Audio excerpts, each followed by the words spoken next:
That would probably lead to the end of the Chinese system as an industrialized economy in less than a year. It's beyond terminal.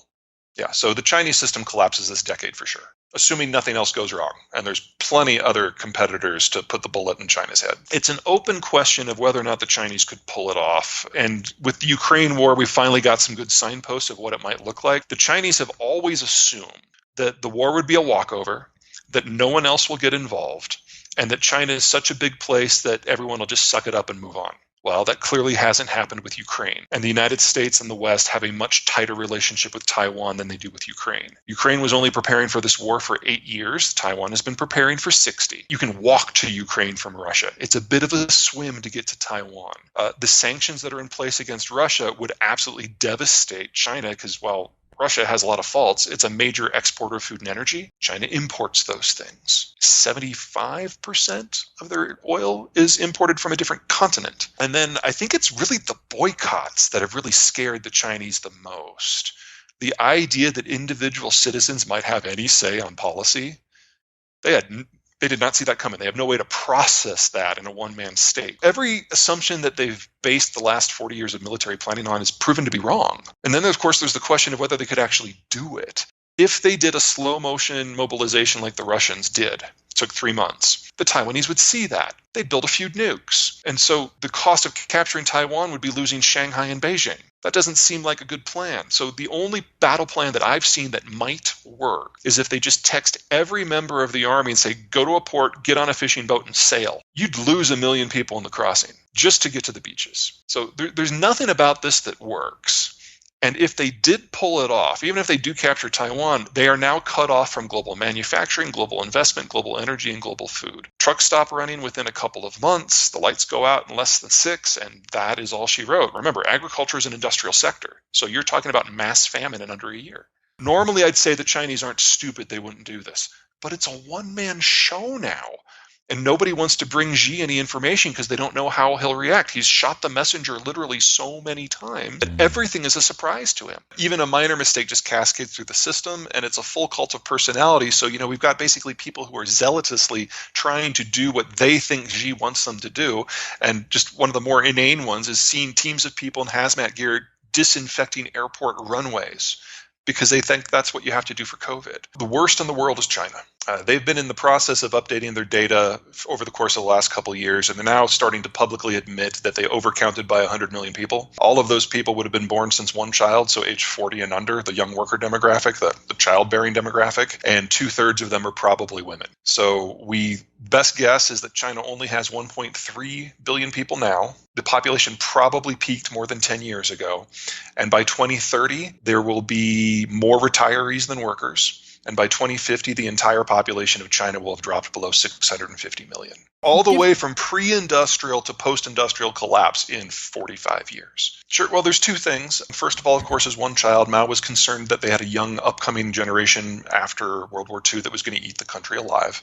So they went to a 2-child policy, ultimately to a 1-child policy, and that was not loosened until 2015. But by that point, the damage was already done because there was a second factor. Remember, countries that industrialize later can follow the path of those who came before. They can skip some steps. So China was the fastest ever industrialization experience. What the United Kingdom did in 7 generations, the Chinese did in 1. And so they crammed 7 generations of economic growth and development into 1. And that's why their growth rate has been so impressive. But you can only do that once. And now it's behind them. And now they have no children. And they have very few people under age 45. I don't want to say that unchecked population growth is necessarily the way to go. That's not what I'm after here. I mean, you require a balance between children, young workers, and mature workers. If you don't have enough mature workers, you don't have the capital. If you don't have enough young workers, you don't have the consumption. If you don't have the children, you don't have a future. China is already out of those last 2 categories. And so we know where this leads. It leads to 0. Given the fact that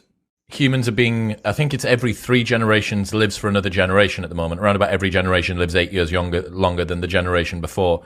Increased healthcare, health span, better access to. That is only true in the shift from pre-industrial to industrial. So you get that once? Well, it depends upon how you apply the lessons to your system.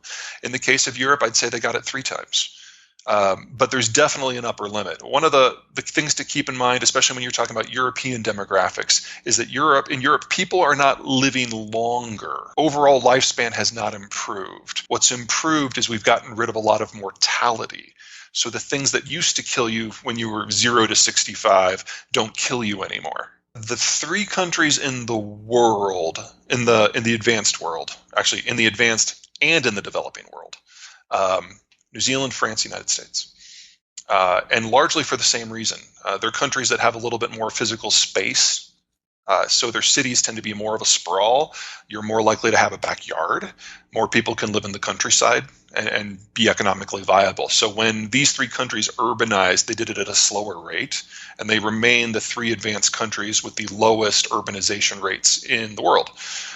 In the advanced developing world, the closest one is going to be Mexico, and for similar reasons. Central Mexico, which is on a highland massif, is just one giant suburban sprawl.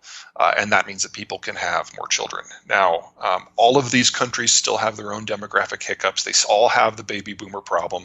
It's just that they all have replacement generations. In the case of sub-Saharan Africa, and this is a very broad array of countries, it's very difficult to make a generalization. They've started to industrialize.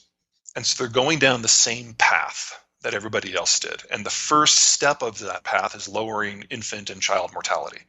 And so when 1 out of 3 children don't die, you have an explosion in your birth rate. But if you play that forward 10, 15 years, then you start having adjustments in family planning, and you get smaller and smaller families as urbanization kicks in. The danger for countries that are in this category who've taken the first but not the second step is that they've imported a lot of the technologies of industrialization, which has helped them out, but they have not developed the systems to sustain that themselves. So if something happens to the outside environment, they lose all of the benefits: healthcare, medicines, fertilizers. It's very easy for me to see a lot of these countries facing famine in the not too distant future, because if you break down globalization, yes, that means it's difficult to get oil or manufactured goods. I'm more concerned about agriculture. Agriculture is by far the most delicate and vulnerable of the economic sectors because it needs the equipment, it needs the finance, it needs the fertilizers, it needs the trade options. You break any of those, the whole system falls apart. And with the Ukraine war, we are seeing massive disruptions to the fertilizer sector. With some of the decisions the Chinese have made, same thing. So we're already looking this year at losing roughly a third of global fertilizer supply. That is going to haunt us for a decade.